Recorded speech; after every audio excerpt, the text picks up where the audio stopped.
Hello everyone, कैसे हैं आप सभी। मैं संजय सेन आप सभी का स्वागत करता हूं तरुण डिफेंस एकेडमी के ऑफिशियल यूट्यूब चैनल पर और आशा करता हूं कि आप सभी अच्छे होंगे और अपनी पढ़ाई अच्छे से कर रहे होंगे। सो फ्रेंड्स, आज हम देखने वाले हैं मैथ का सेट नंबर 3। इससे पहले मैं आपको 2 सेट करवा चुका हूं। अगर आपने अभी तक उनको नहीं देखा है तो आप उनको भी देख सकते हैं। आपको बहुत सारी चीज़ें जो है सीखने को मिलेंगी उनसे। और इसके अलावा ये जो सीरीज़ है इसके बारे में बता देता हूँ मैं जिनको नहीं पता है। इस सीरीज़ में मैं आपको 1200 प्लस क्वेश्चंस करवाऊँगा और इसी सीरीज़ में से आपको एग्ज़ाम में क्वेश्चंस देखने को मिलेंगे सीधे सीधे। ठीक है, तो इस सीरीज़ को आप सीरियसली फॉलो करें अच्छे से। ठीक है, और वीडियो को लाइक शेयर ज़रूर किया करें आप, ताकि वीडियो ज़्यादा से ज़्यादा लोगों तक रिकमेंड हो। ठीक है, इसके अलावा जितने भी स्टूडेंट्स अग्निवीर बनना चाहते हैं उनके लिए ये बुक्स हैं। ठीक है, क्योंकि जो है आपका सिलेबस जो है चेंज नहीं हुआ है, एग्ज़ाम पैटर्न भी सेम ही है, तो अभी भी जो है इन बुक्स को आप फॉलो कर सकते हो। ये मार्केट में बेस्ट ऑफ बेस्ट बुक्स हैं हमारी। आप चाहें तो इनकी रेटिंग्स भी देख सकते हो ऑनलाइन वेबसाइट पे जा करके। टॉप रेटिंग्स में आती हैं ये बुक्स हमारी, तो इनको आप बाय कर सकते हैं। पहली बुक जो है ये आपके सामने, ये जी के जीएस की बुक है। इसमें लगभग आपको 3000 से भी ज़्यादा क्वेश्चन इसमें मिलेंगे आपको, जो कि डायरेक्ट आपके एग्ज़ाम में दिखेंगे आपको, जो कि प्रीवियस ईयर के जो क्वेश्चन हैं उन्हीं पर बेस्ड क्वेश्चन हैं। इसके अलावा ये प्रैक्टिस बुक है जीडी के लिए। ठीक है, इसे भी आप बाय कर सकते हैं। ठीक है, और ये बिल्कुल लेटेस्ट पैटर्न पर बेस्ड है। इसके अलावा ये जीडी के लिए फुल सिलेबस की बुक है। अगर आप किट में लेते हो तो ये वाली बुक आपको फ्री मिलेगी।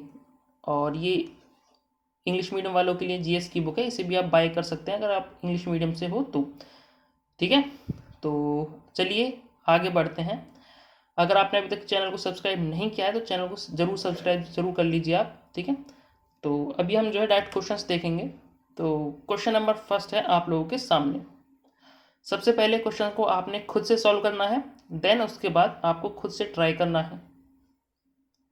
ठीक है, अच्छे से क्वेश्चन को अच्छे से पढ़ना चाहिए और उसकी जो लॉजिक्स हैं वो आपको समझना आना चाहिए, क्या चीज़ें हैं, तब आपको जो है क्वेश्चन को सॉल्व करना चाहिए। सबसे पहले आपको बॉड मास का रूल पता होना चाहिए कि पहले डिवाइड को सॉल्व करते हैं या फिर मल्टीप्लाई को सॉल्व करते हैं। ठीक है, तो पहले हम करते हैं डिवाइड को सॉल्व करते हैं सबसे पहले। तो जैसे जैसे बोला है पहले वैसे वैसे हम लिख लेते हैं इनको। तो क्या है, पहले 1148 आपके सामने, पहले भाग में क्या है 28, तो बटे में लिख देंगे हम 28 को, राइट। और मल्टीप्लाई में क्या है 1408 है,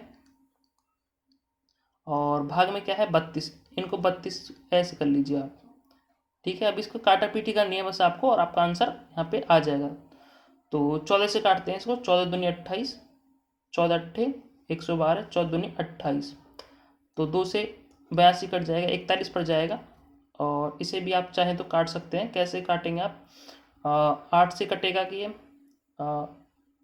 8 से कट जाएगा, 8 से 8 चौक 32, 8 एकम 8, बचेंगे 6, 8 सत्तू 56, बचेगा 4, 8 सिंग 48, 4 से काट के देखो इसे, 4 चौक 16, 4 चौक 16, तो 41 और 44 आया यहाँ पे, मतलब 41 और 44 की जो है आपको मल्टीप्लाई करनी है और आपका आंसर आ जाएगा। ठीक है, तो इनको सॉल्व कर लेते हैं। तो 44 की 1 से मल्टीप्लाई करोगे तो 4 आएगा, यहाँ से लगेगी 4, 44 की 4 से मल्टीप्लाई करोगे तो ये आएगा आपके पास 176, और 4 180, तो 1804 यहाँ पे करेक्ट आंसर होना चाहिए। तो ऑप्शन सी यहाँ पे करेक्ट होगा। ठीक है, इस टाइप के क्वेश्चंस आपके प्रीवियस ईयर के पेपर अगर आप उठा के देखोगे, बहुत सारे क्वेश्चंस आपसे पूछे गए हैं, तो आपको आने चाहिए। अब लेटेस्ट पैटर्न में हो सकता है कि वो आपको थोड़ा कैलकुलेटिव बना दे क्वेश्चन को, तो आपको इस टाइप के क्वेश्चन भी आने चाहिए। ठीक है, क्वेश्चन नंबर सेकंड है ये, और ये अच्छा क्वेश्चन है और इजी क्वेश्चन है, लेकिन अच्छा क्वेश्चन है। कुछ बच्चे क्या करेंगे, इसकी लैंग्वेज को देखकर जो है डर जाएंगे और छोड़ के आ जाएंगे, बट मैं आपको सॉल्व करना बताता हूँ। आपको करना क्या है, जो पहली लाइन है उसको ध्यान से पढ़ना है, जो जितनी भी लाइन है इनमें ध्यान से पढ़ना है पहले आपको, देन उसके बाद सॉल्व करना है। ठीक है, डायरेक्ट ऐसे देखोगे तो डर सा लगेगा ही, लेकिन मैं आपको बताता हूँ कैसे सॉल्व करते हैं। शिवा ने 4 दर्जन संतरे 12 रुपये प्रति दर्जन के हिसाब से खरीदे। ठीक है, मतलब 1 दर्जन 12 रुपये के थे तो 4 दर्जन खरीदे उसने। ठीक है, दूसरी लाइन में बोल रहा है आगे, और 2 दर्जन संतरे 16 रुपये प्रति दर्जन के हिसाब से खरीदे। उसने उसे 20% लाभ कमाने के लिए उन सभी को बेच दिया, तो उसने प्रति दर्जन किस कीमत पर बेचे होंगे ये पूछा आपसे। देखिए, 1 दर्जन जो संतरे हैं ना वो कितने के हैं, 12 रुपये के, राइट। तो 4 दर्जन संतरे कितने के होंगे, तो 4 दर्जन संतरे होंगे 12 चौक 48, है कि नहीं। तो 48 रुपये के होंगे, ये आपको पता होना चाहिए। 1 दर्जन 12 के थे तो 4 दर्जन कितने के होंगे, 48 रुपये के। सिमिलरली जो दूसरे टाइप के जो संतरे हैं वो उसने जो लिए 16 रुपये प्रति दर्जन के हिसाब से लिए थे, तो 2 दर्जन है टोटल संतरे, तो कितने रुपए के हो जाएंगे, 16 दूनी 32, तो टोटल कितने रुपए के होंगे, 32 रुपये में उसने खरीदी ये सेकंड वाली। लेकिन आगे क्या कह रहा है, जो ये टोटल संतरे हैं ना, कितने संतरे हैं, 6 संतरे हैं, है ना। तो ये कितने के खरीदे हैं ओवरऑल इसने, 0 7 और ये 8 हो जाएगा, है ना। तो ओवरऑल उसने जो है 80 रुपये में खरीदे हैं, लेकिन वो क्या कह रहा है, उसने 20% लाभ कमाने के लिए बेच दिया है इनको। तो 80 का अगर 20% लाभ पर बेचोगे तो 6/5 हो जाएगा, है ना, क्योंकि 20% जो होता है उसे आप लिख सकते हैं 1/5, मतलब 5 की वस्तु है 1 लाभ पर बेचोगे यानी 20% लाभ पर, तो कितना हो जाएगा, ये हो जाएगा 16 96, ठीक है, 96 रुपये हो जाएगा ये। तो ये 6 दर्जन का मूल्य है जो उसने बेचा है, लेकिन आपको निकालना प्रति दर्जन के हिसाब से उसका मूल्य। तो 1 दर्जन कितने के हो जाएंगे, तो 96 को आपको 6 से डिवाइड करना पड़ेगा, 6 कम 6, 6 छिंग 36, तो 16 रुपये प्रति दर्जन के हिसाब से, ठीक है, उसे बेचने होंगे ताकि 20% लाभ हो उन्हें। तो कौन सा करेक्ट आंसर होना चाहिए, ऑप्शन यहाँ पर होना चाहिए correct, option B, sorry option A correct होगा यहाँ पे। बताइए क्वेश्चन में कोई भी दिक्कत है तो। टोटल संतरे निकाल लिए कितने रुपए के थे, 80 रुपये, 20% लाभ पर बेचने के लिए 6/5 कर दिया, 96 रुपये के हो गए। लेकिन आपको 1 दर्जन के हिसाब से निकालने हैं, तो 1 दर्जन कितने के हो जाएंगे, 16 रुपये के। बहुत ही ईजी क्वेश्चन है, आपको समझ में आ जाएगा अगर आप वीडियो दोबारा देखते हैं तो। क्वेश्चन नंबर 3 यहाँ पर, एक थोक विक्रेता एक वस्तु को, मतलब कोई वस्तु, किसी वस्तु को बेचने पर 25% का लाभ होता है उसे। मतलब कोई वस्तु है, मैं यहाँ पे लिख देता हूँ, कोई एक्स वस्तु है, एक्स रुपये की कोई वस्तु है, वो उसे 25% लाभ पर बेच देता है, मतलब 4 की वस्तु है 5 पर बेच देता है, क्योंकि 25% होता है 1/4। और जो खुदरे विक्रेता है उसे कितने में बेचना होता है, 30% लाभ पर बेच देता है, लाभ पर। तो मतलब 10 की वस्तु 13 में बेच रहा है। यदि उस वस्तु का खुदरा मूल्य अब जो कितना है 325 है, ये जो है 325 है, तो थोक मूल्य क्या था स्टार्टिंग में ये पूछा है, तो उसे काटा पीटी कर लो बस, 13 से काटो इसे, 13 दूनी 26 और 13 दूनी 26 हो गया, 6 बचेंगे, 13 पंचे 65, तो 5 से ये 5 पर जाएगा 25, राइट, और ये हो जाएगा कितना 40, 40 जब ऊपर जाएगा 5 से मल्टीप्लाई करोगे 40 की, तो ये हो जाएगा 200 रुपये।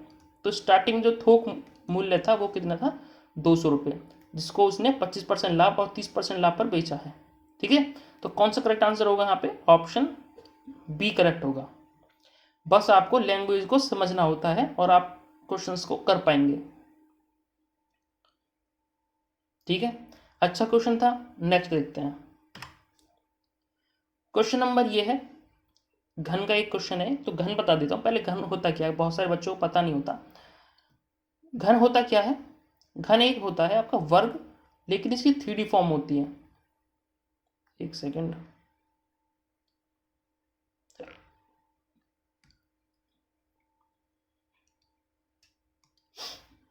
इसको थोड़ा सा रफ कर देता हूँ मैं, है ना, ताकि आपको चीज़ें जो है अच्छे से समझ में आए।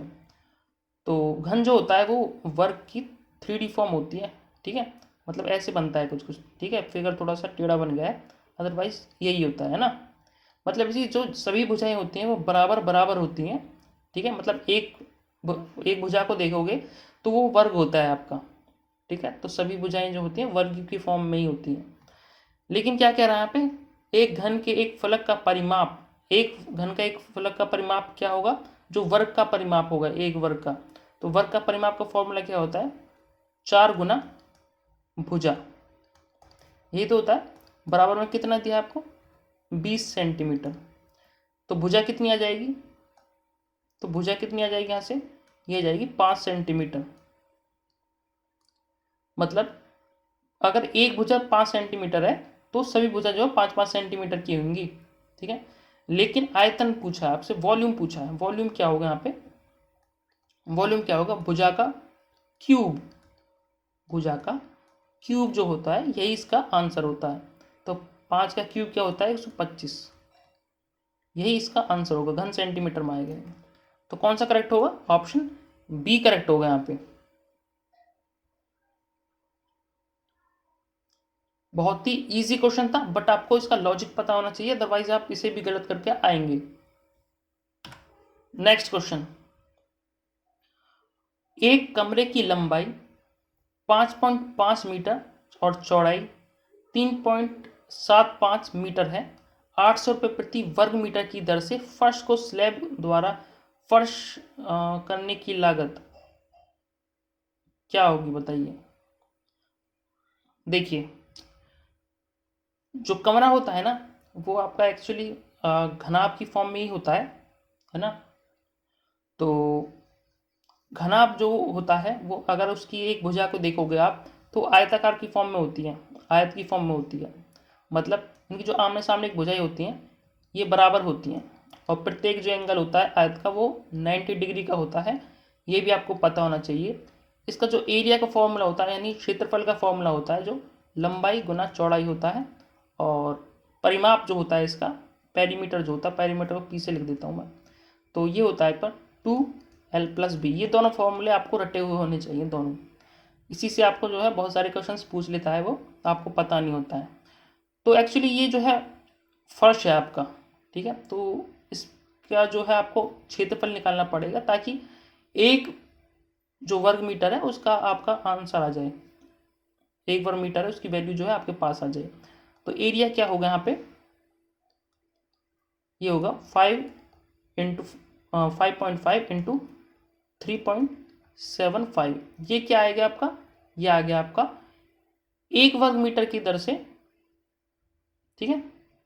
और एक मतलब ये इसका जो है एरिया आ गया, क्षेत्रफल आ गया। तो 800 रुपये की दर से इतने जो एरिया है इसका खर्चा कितना होगा, 800 रुपये के हिसाब से, 800 रुपये के हिसाब से इतना होगा, ठीक है।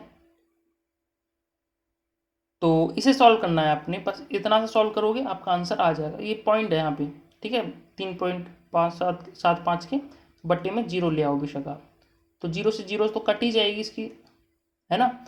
अब इनको सिंप्लीफाई करना है आपको। ये 5.5 है, ठीक है, यहाँ पे बिन, ये भी आपको दिखना चाहिए, ठीक है। इनकी मल्टीप्लाई पहले 5.5 की 8 से मल्टीप्लाई कर लेता हूँ, 8 पंजे 40, 8 पंजे 40, तो 44 हो जाएगा, ठीक है। मल्टीप्लाई करनी पड़ेगी आपको 375 से, तब आपका आंसर आएगा, ठीक है। तो 44 की 5 से मल्टीप्लाई करेंगे तो 240 हो जाता है, 4 पंजे 20, 4 पंजे 20, अच्छा ये 220 होगा, यहाँ से लगेगी 22, ठीक है। 44 की 7 से मल्टीप्लाई करनी पड़ेगी अब आपको, 44 की 7 से मल्टीप्लाई करनी पड़ेगी, 44 7 से करोगे तो हो जाएगा 28 और 28, 308 हो जाएगा, ठीक है। 308 होगा ना, ठीक है। 308 और 22 कितना हो जाएगा, 330, ठीक है। 33 हासिल हो जाएगा अब आपका। 44 की आपको 3 से मल्टीप्लाई करना पड़ेगा, 44 की 3 से मल्टीप्लाई करोगे तो 40 की 3 से मल्टीप्लाई करोगे तो ये हो जाएगा 132, 132 और 33 हो जाता है आपका 5 हो जाएगा, 135 और 3 165 हो जाएगा। तो ये हो जाएगा 16,500 रुपये। तो इतना खर्चा होगा यहाँ पे टोटल। कौन सा करेक्ट होगा ऑप्शन, ऑप्शन यहाँ पे सी करेक्ट होगा। तो 44 की मल्टीप्लाई अगर 375 से करोगे तो 16,500 आता है आपका आंसर, यही इसका आंसर हो जाएगा, ठीक है। देखिए सबसे पहले हमने क्या करा, जो फर्श है उसका एरिया निकाल लिया, ठीक है, समझ रहे हो। तो इतना जो है एरिया था, 1 वर्ग मीटर का जो खर्चा था 800 रुपये था। 1 वर्ग मीटर का जो खर्चा था वो 800 रुपये का था। लेकिन टोटल एरिया कितना है आपका 5.5, ये जो आया था मल्टीप्लाई करके इन दोनों का ये आया था। तो टोटल हमने मल्टीप्लाई कर दिया 800 की बस। ठीक है, इस टाइप के क्वेश्चन आपने पहले भी किए होंगे, कहीं से भी पढ़े हो आप, इस टाइप के क्वेश्चन आपने करे ही होंगे। मैं और भी क्वेश्चन करवाऊंगा। नेक्स्ट क्वेश्चन देखिए, अच्छा क्वेश्चन है, बेसिक और इजी क्वेश्चन है। कहता है रीना, आस्था, श्लोक स्वतंत्र रूप से कार्य 6 घंटे, 4 घंटे और 12 घंटे में पूरा कर सकते हैं। यदि वे एक साथ कार्य करना शुरू करें तो कितने समय में वो काम को पूरा करेंगे, ये पूछा। देखिए 3 लड़कियां हैं, एक कौन है रीना, जो कितने समय में कर दे रही है काम को, और 6 घंटे में। ठीक है, सेकंड लड़की कौन है यहाँ पे, आस्था। ठीक है, आस्था जो कर दे रही है कितने समय में, 4 घंटे में काम को कर दे रही है। और थर्ड लड़की कौन है यहाँ पे, श्लोका, जिसको कर लेते हैं हम एस से डिनोट। ये है 12 घंटे प्रति आवर में, 12 घंटे में काम को कर देती है। तो हम पहले टोटल काम निकाल लेते हैं। टोटल काम क्या होगा, टोटल काम क्या होगा, इन तीनों का एलसीएम निकालें, इन तीनों का एलसीएम लोगे तो 12 टोटल वर्क आ जाएगा ये। ठीक है, अगर आपको एलसीएम लेना नहीं आता है तो मैंने एलसीएम के लिए एक प्रॉपर वीडियो बनाई है, जिसमें आप देखोगे तो आपको सिर्फ आधे घंटे में ही आप बहुत सारी चीज़ सीख जाओगे और सेकंड्स में आप जो है एलसीएम ले पाओगे। आपको कभी ज़िंदगी में प्रॉब्लम नहीं आएगी अगर आप आधे घंटे की उस वीडियो को देख लेते हैं तो। नेक्स्ट यहाँ पे चीज़ आती है, सबसे पहले आपको निकालना पड़ेगा एफिशिएंसी। एफिशिएंसी कैसे निकालते हैं, टोटल वर्क को डेज से जो टाइम है उससे डिवाइड करके। तो 12 को आप 6 से डिवाइड करोगे तो रीना की जो है एफिशिएंसी आ जाएगी यहाँ से 2। ऐसे ही जो आस्था है इसकी एफिशिएंसी आ जाएगी यहाँ से 3। सिमिलरली जो श्लोका है उसकी एफिशिएंसी आ जाएगी 1। तो टोटल काम तीनों मिलकर कितने एफिशिएंसी से करेंगे, ये करेंगे 6 की एफिशिएंसी से काम करेंगे। टोटल एफिशिएंसी आई है तीनों की। तो ये पूछा क्या है, वो टोटल काम को कितने समय में करेंगे। तो 12 यूनिट काम है टोटल, 6 की एफिशिएंसी से करेंगे, कितने समय में कर देंगे, 2 घंटे में। यही इसका करेक्ट आंसर होगा। कौन सा करेक्ट होना चाहिए आंसर, ऑप्शन ए। बताइए इस क्वेश्चन में किसी को भी कुछ भी दिक्कत है तो बहुत ही इजी क्वेश्चन होते हैं ये। और टाइम एंड वर्क अगर आपको नहीं आता है, टाइम एंड वर्क के लिए भी मैंने एक प्रॉपर वीडियो बनाई है, एक नहीं 4 वीडियोस हैं, उनको आप देख लेते हैं, आपको कभी जिंदगी में प्रॉब्लम नहीं आएगी। क्वेश्चन नंबर ये है 7th और ये सिंप्लीफिकेशन का बहुत ही अच्छा और सिंपल क्वेश्चन है, बिल्कुल ये आपको आनी चाहिए। रूट में 196 है, भाग में है 7, इंटू में है, रूट में है 441, फिर भाग में है 7 इंटू 120, डिवाइड में है रूट 225। देखिए 196 जो होता है ना वो 14 का स्क्वायर होता है, तो इसका स्क्वायर रूट क्या हो जाएगा 196 का 14, और भाग में क्या है 7, तो भाग में ऐसे लिख दो। 441 का स्क्वायर रूट क्या होता है, वर्गमूल क्या होता है 21, और भाग में क्या है 7, ये सभी 7 है ना। मल्टीप्लाई में 120 है यहाँ पर, और रूट में क्या है 225 है ना, एक 225, 225 किसका स्क्वायर रूट होता है 15 का। इसका इनको सिंप्लीफाई करना और आपका आंसर आ जाएगा। 7 से 2 पर जाएगा और 7 से 3 पर जाएगा, और 15 8 120 होता है। इनकी मल्टीप्लाई कर लीजिए बस अब आप। 8 से 24 दूनी 48, 48 इसका करेक्ट आंसर होगा। ऑप्शन बी करेक्ट है यहाँ पे। नेक्स्ट क्वेश्चन नंबर 8 है, रूट 50 में है और इंटू में है रूट 98 यानी 98। तो इनको सिंप्लीफाई करना और आपका आंसर आ जाएगा। कैसे करेंगे समझिए, मतलब रूट 50 है और रूट में जो है 98, इन दोनों को मल्टीप्लाई करोगे तो टोटल रूट में क्या आएगा आपके पास, यहाँ पर आ जाएगा 98 हो जाता है, 98 का आधा 49, तो 49 हो जाएगा। ठीक है, तो 49 का स्क्वायर रूट क्या होता है, ये होता है 70। 70 ही इसका करेक्ट आंसर होगा। कौन सा करेक्ट होगा, ऑप्शन डी करेक्ट। ठीक है, आपको ज़्यादा सोचने की ज़रूरत नहीं है। 49 का कैसे होगा, 49 का तो पता ही होगा आपको, 1 से 10 तक तो सभी को आना चाहिए। तो 49 किसका होता है 7 का। ठीक है, और 2 जीरो है पीछे, तो इसका भी स्क्वायर रूट 1 जीरो आ जाएगी। तो 70 इसका करेक्ट आंसर होगा। नेक्स्ट नेक्स्ट क्वेश्चन है, इनमें से कौन सा है जो 3 से डिविजिबल है, 3 से विभाजित संख्या कौन सी है इनमें से, ये पूछा है। तो 3 से विभाजित होने के लिए संख्या कैसे ढूंढते हैं, जितनी भी संख्या होंगी उनका सम जो होगा, जो योग होगा वो 3 से डिविजिबल होना चाहिए, तब वो आपका 3 से डिविजिबल होगा। तो उनको ऐड करके देख लेते हैं। 8 7 15, 15 6 21, 21 5 26, 26 4 30, 30 और 5 35, ये नहीं होगा। 2 8 10 17, 23 27 और 5 32, ये भी नहीं होगा। 10 2 12, ये हो सकता है, इसको देख लेते हैं। 14 6 20 26 26 3 29, ये भी नहीं होगा। तो ऑप्शन यहाँ पे सी करेक्ट होगा, क्योंकि इनका जो सम है सभी का आप सम करके देखोगे तो 12 आ रहा है। 12 से वो 3 से 4 पर जाएगा, तो 12 जो है डिविजिबल होगा। तो यही इसका करेक्ट आंसर होगा। नेक्स्ट क्वेश्चन नंबर ये है 9। 5 की पावर ए है इक्वल टू दिया है 3125, देन फाइंड करना आपको 5 की पावर 1 ए माइनस 3। तो कैसे करोगे, देखिए यहाँ पे क्या दिया है, 5 की पावर ए रूट बराबर दिया है 225 के, यही तो है ना। तो आप सोचो कि 5 की पावर जो ए है, ए की वैल्यू निकालनी है आपको।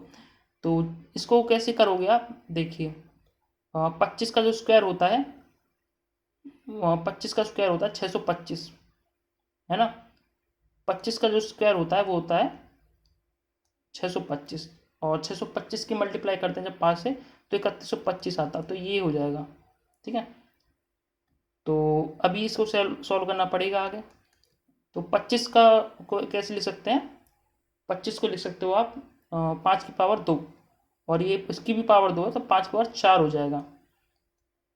ठीक है, इनटू में 5 है यहाँ पे, मतलब एक पावर यहाँ पे भी है, तो ये टोटल सम हो जाएगा, इनका पावर्स का जो है सम हो जाएगा, क्योंकि मल्टीप्लाई में जो है पावर ऐड हो जाती है।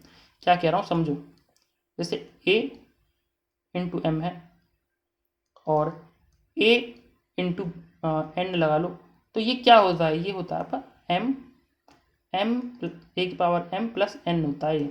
ठीक है, तो पावर ऐड हो जाती है, समझ रहे हो इस चीज़ को। तो बस ये 5 की पावर यहाँ पे 5 हो जाएगी, तो a की वैल्यू देखो, कंपेयर करके देखो, यहाँ पे a की वैल्यू आ जाएगी यहाँ से 5, हाँ कि ना। ठीक है, अब इसमें सिर्फ आपको वैल्यूज रखनी है। 5 की पावर जब 5 माइनस 3 करोगे तो 2 आएगा, मतलब 5 की पावर 2 आएगा। तो 5 की पावर 2 क्या होता है, 25। 25 इस इसका करेक्ट आंसर होगा। ऑप्शन कौन सा करेक्ट होना चाहिए, ऑप्शन यहाँ बी करेक्ट होना चाहिए। ठीक है, आई होप ये क्वेश्चन भी आपको समझ में आ गया होगा। बहुत ही इजी क्वेश्चन है, लेकिन आएंगे आपके एग्जाम में, आपको होंगे नहीं फिर एग्जाम में। नेक्स्ट क्वेश्चन, एक ही क्वेश्चन है, इसको समझिए। ये क्या कह रहा है, मैं इसमें एक लॉजिक बताता हूँ आपको। ए की पावर कुछ भी हो आप, उसकी वैल्यू जो है 1 होती है। चाहे ए की जगह आप एक की पावर 0 कर दो तब भी 1 ही आएगा, एक के ऊपर 0 रख दो, मतलब 5 की पावर अगर 0 भी रख दो तब भी 1 आए, कुछ भी रख लो यहाँ पे, 4 की पावर 0 रख दो तब भी 1 आएगा, कुछ भी लिख दो। जैसे 6 की पावर 0 करोगे तब भी 1 ही आएगा, 7 की पावर 0 करोगे तब भी 1 ही आएगा, 8 की पावर 0 करोगे 1 ही आएगा, कुछ भी लिख दो। तो 0 अगर किसी की भी पावर 0 है तो 1 ही आता है। तो 5 की पावर यहाँ पे 0 दी हुई है, तो ये 1 हो जाएगा। 1 इंटू 8 यानी 8 ही इसका करेक्ट आंसर होगा। कौन सा करेक्ट होगा, ऑप्शन सी करेक्ट होगा यहाँ पे। नेक्स्ट देखिए, यदि दो संख्याएं m और n ऐसी पूर्ण संख्याएं हैं कि m की पावर n 121 है, तो m की power m minus 1 n plus 1 क्या होगा, ये पूछा है। देखिए यहाँ पे क्या दिया है, m की पावर n दिया हुआ है, और ये दिया हुआ है किसके 121 की। तो ये क्या होता है आपका, 121 होता है 11 का स्क्वायर होता है ना। तो n जो n हो जाएगा यहाँ पे, m हो जाएगा वो हो जाएगा 11, और n हो जाएगा यहाँ पे 2, है ना। ये तो आ रहा है ना। बस इसमें इसको रखना है आपको, इस वाली जो वैल्यूज हैं इनमें रख देना। m की जगह आपको 11 है तो 11 माइनस 1 हो जाएगा यहाँ पे 10, और n प्लस 1 है यानी 3, तो ये कितना 10 की पावर 3 होता है 1000। 1000 इसका करेक्ट आंसर होगा। कौन सा करेक्ट होना चाहिए, ऑप्शन डी करेक्ट है यहाँ पे। ठीक है, अच्छा क्वेश्चन है लेकिन आपको आना चाहिए। क्वेश्चन नंबर नेक्स्ट है, अनीता और वीना विपरीत दिशा में दौड़ रहे हैं। अनीता और वीना की गति क्रमशः 8 किलोमीटर प्रति घंटे और 10 किलोमीटर प्रति घंटे है। 2.5 घंटे बाद उनके बीच की दूरी कितनी होगी, ये पूछा। देखिए, जब भी व्यक्ति क्या होता है, आगे मतलब विपरीत दिशा में दौड़ते हैं, मैं बता देता हूँ थोड़ा सा। जैसे कोई बिंदु, ये एक बिंदु है, एक व्यक्ति, एक ट्रेन तो है इधर से जा रही है और ये एक ट्रेन इधर से जा रही है। तो होता क्या है, इन दोनों जो स्पीड होती है, इन दोनों की स्पीड होती है जो, ये जो है ऐड हो जाती है जब विपरीत दिशा में होते हैं। जैसे आपस में विपरीत दिशा में है ना, तो ऐड हो जाती है, जो स्पीड होती है वो ऐड हो जाती है। ठीक है, तो 1 की पावर 8 किलोमीटर प्रति घंटे, 1 की पावर 10 किलोमीटर प्रति घंटे, इन दोनों को ऐड कर लो तो कितना हो जाएगा, 18 किलोमीटर प्रति घंटे ओवरऑल स्पीड आ जाएगी यहाँ पे। ठीक है, और आपसे पूछा 2.5 घंटे में कितनी दूरी तय करेगा। 2.5 घंटे को कैसे ले सकते हो आप, 2 दूनी 4 5/2, क्योंकि जो दूरी निकालने का फॉर्मूला होता है वो होता है स्पीड इनटू टाइम। तो यही तो क्या है, ये स्पीड है और ये टाइम है, ये टाइम ही तो है, इनको सिंप्लीफाई कर लो, 2 से 9 पर जाएगा, ये 9 पंजे 45, 45 किलोमीटर की दूरी आएगी। कौन सा करेक्ट होगा, ऑप्शन डी करेक्ट होगा। हाँ कि ना, बहुत ही इजी क्वेश्चन है, बट आपको आने चाहिए। अगर आपने टाइम, स्पीड एंड डिस्टेंस की जो इस वीडियो नहीं देखी है तो उसे भी देख लो, आपको समझ में आ जाएंगे सारे क्वेश्चन। बहुत ही इजी क्वेश्चन है, मैंने करवाए हैं। नेक्स्ट देखिए, एक आदमी 600 किलोमीटर लंबी सड़क को 5 मिनट में पार करता है और स्पीड निकालनी है उसकी किलोमीटर प्रति घंटे में। देखिए, 600 किलोमीटर की दूरी है, 600 मीटर की, सॉरी है ना, ये 600 मीटर में है और ये है 5 मिनट। 5 मिनट को सेकंड में चेंज करना पड़ेगा क्योंकि मीटर प्रति सेकंड होता है ना। तो 5 मिनट में, 1 मिनट में 60 सेकंड होते हैं, तो 5 मिनट में कितने होंगे, 300 सेकंड। 0 से 0 उड़ जाएगी, 3 से 2 पड़ जाएगा, है कि नहीं। तो 2 आया, 2 मीटर प्रति सेकंड आया। ये क्या है, मीटर प्रति सेकंड में, लेकिन आपको निकालना क्या है, किलोमीटर प्रति घंटे के हिसाब से। तो 18/5 से मल्टीप्लाई कर दो इसे, ये कितना हो जाएगा, 36/5। इसे भी सॉल्व करोगे तो 5 7 35, 5 दूनी 10, तो 7.2 किलोमीटर प्रति घंटे जो है यहाँ पे स्पीड आएगी आपकी ओवरऑल। कौन सा करेक्ट होगा, ऑप्शन बी करेक्ट होगा। यहाँ पे बहुत ही आसानी से बताया मैंने, और ऐसे ही आपको चीज़ों को समझ समझ के करना है, अदरवाइज तुक्का में करोगे तो वो गलत हो जाएगा। ठीक है, पहले मीटर प्रति सेकंड में चेंज कर लो उसे, फिर किलोमीटर प्रति घंटे में चेंज कर लो। नेक्स्ट क्वेश्चन नंबर 14 है यहाँ पर, 3 लड़कों की औसत आयु 25 वर्ष है। 3 जो व्यक्ति हैं, 3 जो लड़के हैं, 3 जो बॉयज़ हैं, उनका जो एवरेज है, एवरेज जो है इनका कितना है, 25 वर्ष है, 25 वर्ष। लेकिन अगर हम इनका सम निकालें, योग निकालें टोटल का, तो जाएगा 25 या 75 हो जाएगा, है कि नहीं। लेकिन वो क्या कह रहा है, उनकी आयु का अनुपात जो है 3:5:7 में दिया है।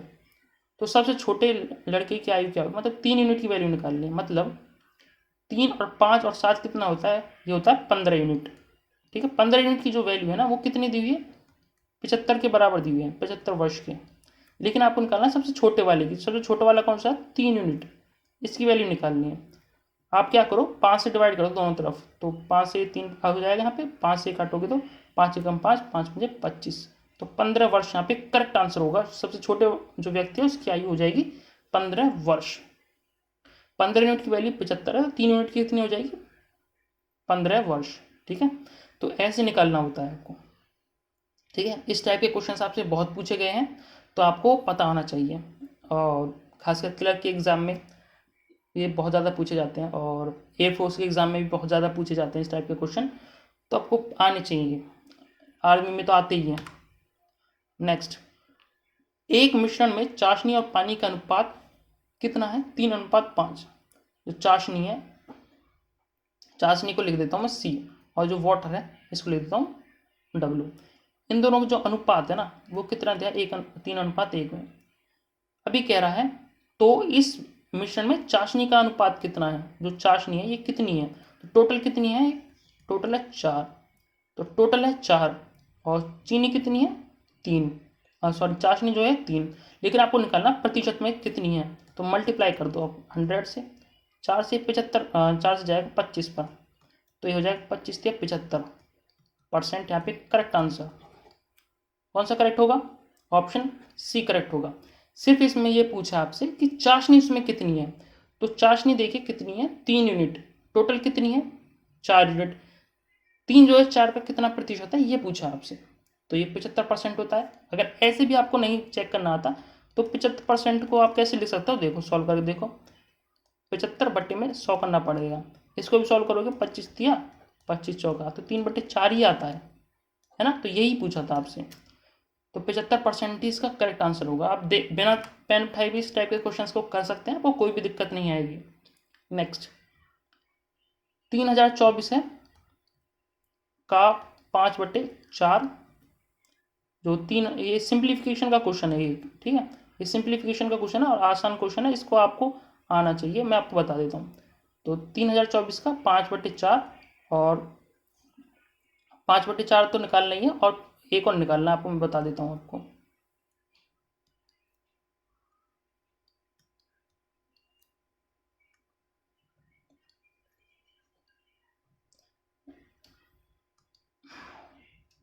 इंटू में 3/7 करना पड़ेगा, ठीक है।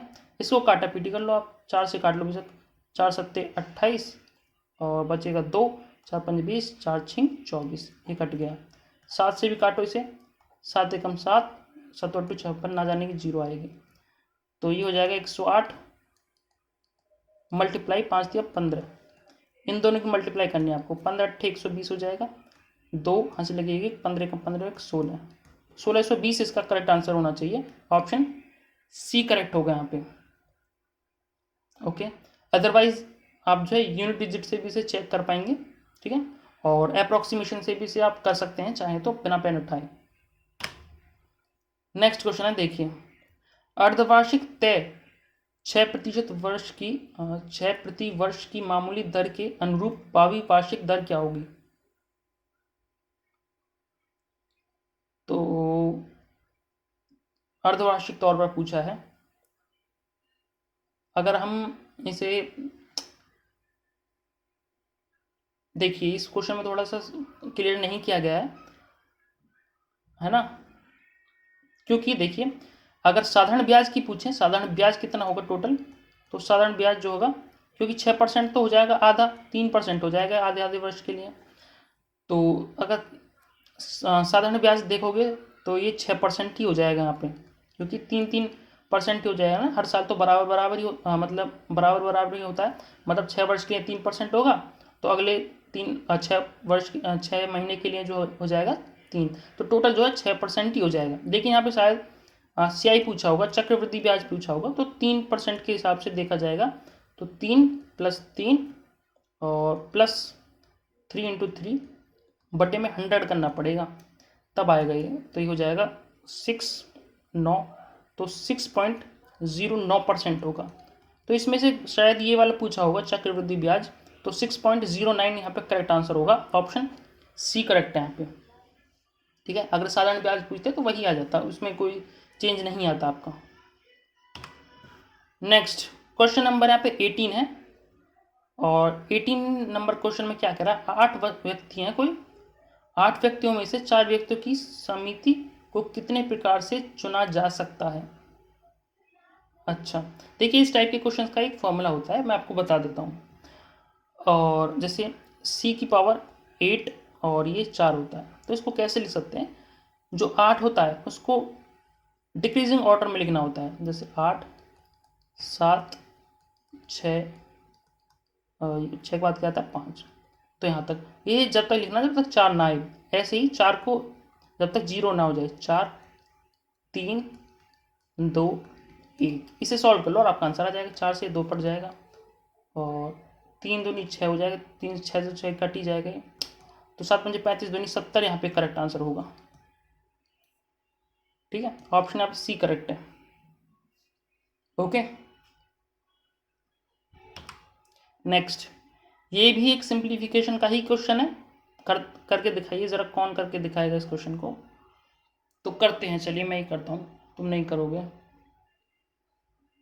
तो कैसे करेंगे, देखिए 125 है, 125 की 3 से मल्टीप्लाई करते हैं अगर आप, तो ये हो जाएगा 25 से 75 और 375 हो जाएगा।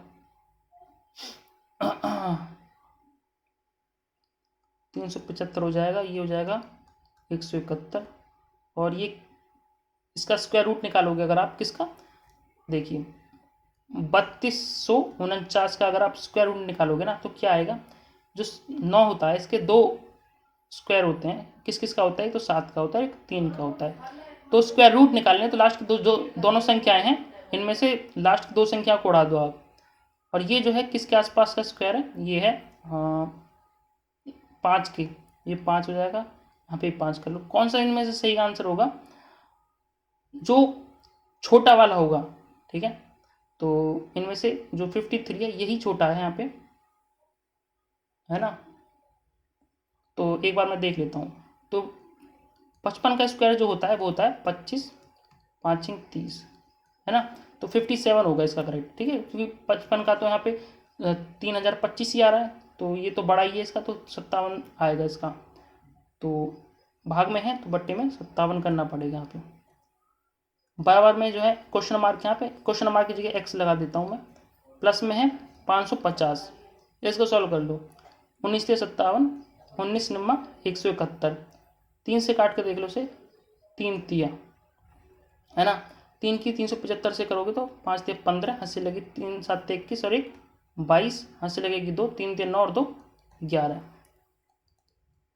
x प्लस 550 को अगर इधर लेके जाओगे तो x की वैल्यू क्या आएगी, यहाँ से घटा दोगे तो 1125 में से 550 घटा दो आप, तो आएगा 5, 12 में से 5 घटाओगे 7, 10 में से 5 घटाओगे तो 5, तो 575 इसका करेक्ट आंसर होगा। कौन सा करेक्ट होगा, ऑप्शन सी करेक्ट होगा यहाँ पे, ठीक है। तो देखते हैं, ठीक है, ये आपका यहाँ पे करेक्ट आंसर आ गया है 575। ऐसे आप जो है और भी क्वेश्चंस को सॉल्व कर सकते हैं। अभी क्वेश्चन नंबर 20 यहाँ पर, इसको देखो, ये भी सिंप्लीफिकेशन का एक क्वेश्चन है। देखिए कैसे करेंगे, पहले आप इनकी मल्टीप्लाई कर लो। 9 नाम 81, 81 की 9 से मल्टीप्लाई करोगे तो 729 हो जाएगा। प्लस ये 6 की 6 से करोगे 36, 36 की 6 से करोगे तो 2 से 16 हो जाएगा ये। तो 1.5 है, इसकी पावर निकालनी है क्या होगी, है ना। तो इसको x मान लेता हूँ मैं। और ये क्या है, 35 × 8, राइट। इन दोनों को ऐड कर लो आप, ये हो जाएगा 15, तो 3 और 1 4 और 9, है ना। और ये है 1.5 की पावर x, और 35 × 8 को जो है आप यहाँ बेशक यहाँ पे लेके आ सकते हो चाहें तो, है ना। तो ये हो जाएगा 15 और 3 4 और ठीक है। इनको सॉल्व करो आप, 5 से काटो, 5 7 35, 5 × 5 बचेंगे 4, 5 8 40, 5 9, ठीक है। और इसे 7 से काटो, 7 2 14, 7 7